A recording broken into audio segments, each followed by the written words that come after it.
Welcome back to the second video in my series on how to use your waffle iron for recipes other than just breakfast waffles. If you didn't see my first one where I made some chicken quesadillas on the waffle iron, I will link that at the end of this video. But essentially, I hardly ever use this. So I pulled it out of the cabinet and decided I was going to figure out some recipes that I could cook in here for some easy weeknight meals. So I'm going to show you today how I make some corn dogs in the waffle iron, so stick around, I'll show you how it's done. While my waffle iron was preheating to medium heat, I went ahead and added a box of Jiffy Corn muffin mix to my bowl, along with half a cup of shredded cheddar cheese, 2 tablespoons of melted butter, 1 egg,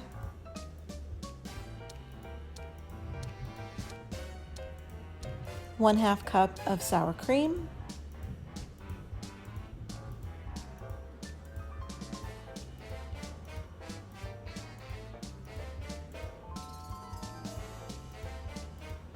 a sprinkling of chives,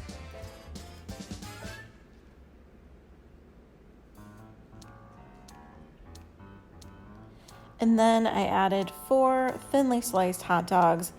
In hindsight, if I were to make this again, I wouldn't have added the hot dog just yet. I would have added all the other ingredients and mixed them together and then added the hot dog, because what I found is the Jiffy mix is pretty grainy and it was really hard to combine all of it with the hot dog in there as well. It worked out fine, but if I did it again, I would have added the hot dog after everything else was already combined.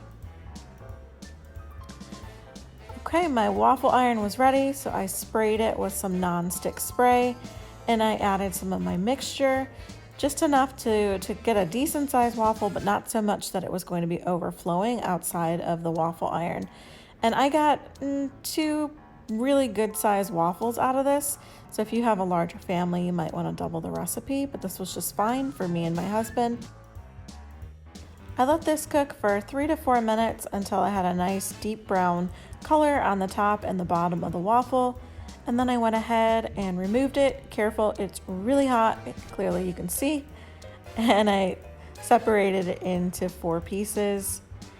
And then I added a little bit of ketchup to my plate. Okay, so I just took the corn dog waffle out of the waffle iron and it looks amazing. I'm just gonna have a little bite. I put some ketchup on it.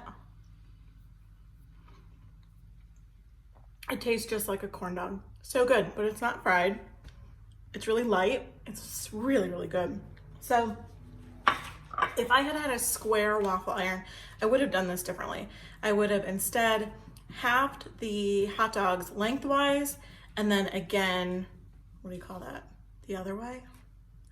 And I would have put it on a skewer.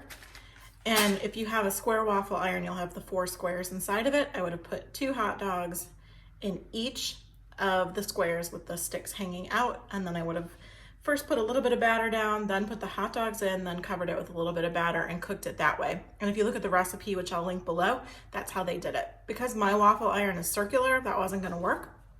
So I decided instead to go ahead and cut up the hot dog and put it in, but keep in mind you have to keep your hot dogs pretty thin because your waffle iron doesn't have a whole lot of room to expand in it. So this was really good, I recommend it. So give it a try, let me know what you think. And I will be back with video number 3 in this series to give you another great recipe that you can prepare right in your waffle iron. Thanks for watching.